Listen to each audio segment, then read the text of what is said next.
फक्त गणिताची ट्रिक माहिती नसल्यामुळे ना रिझल्ट जातात. परीक्षेमध्ये बराचसा वेळ जातो, बाकीचे प्रश्न राहून जातात. फक्त ट्रिक माहित पाहिजे.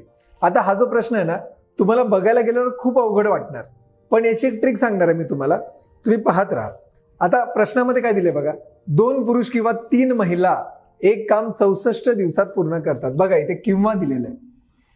नंतर काय म्हटलेलं आहे, 6 पुरुष आणि 7 महिला ते काम किती दिवसात पूर्ण करतील. बघा इथे आणि दिलेलं आहे. काय करायचं बघा, किंवाच्या संबंधित जे वाक्य आहे ना ते अंशामध्ये ठेवायचं, न्यूमरेटरमध्ये. बघा आता 2 पुरुष आहेत, मी ॲज इट इज 2 घेतलं, गुणिले 3 महिला दिसत आहेत, 3 अंशामध्ये लिहिलं, गुणिले काय दिसत आहेत 64 दिवस, ते पण मी वरच ठेवलं अंशामध्ये. आता छेदामध्ये काय करायचं बघा, इथले पुरुष इथल्या महिला यांचा गुणाकार. बघा इथले पुरुष 6 पुरुष आणि इथल्या महिला 3 महिला, साहित्रिक किती असणार 18 अधिक. आता इथल्या महिला आणि तिथले पुरुष, इथल्या महिला किती आहेत 7, इथले पुरुष किती आहेत 2, 7 दुने किती येतं 14. झालं, इथेच तुमचं उत्तर येणार. बघा आता अंशामध्ये मी तसंच ठेवतो, 2 गुणिले 3 गुणिले 64, छेदामध्ये 18 आणि 14 ते येतं 32.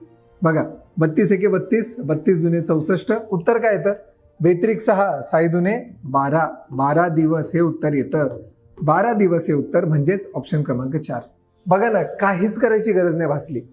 म्हणजे पुरुष आणि महिला अशा संबंधित जेव्हा प्रश्न असेल टाइम अँड वर्कमध्ये, तेव्हा किंवाच्या संबंधित जे वाक्य असणार, पुरुष महिला दिवस यांचा गुणाकार अंशामध्ये करायचा आणि छेदामध्ये पुरुष महिला महिला पुरुष यांचं कॉम्बिनेशन घेऊन नंतर बेरीज करायची. That's it. ही होती ट्रिक टाइम अँड वर्कमध्ये. व्हिडिओ आवडल्यास नक्की लाईक करा.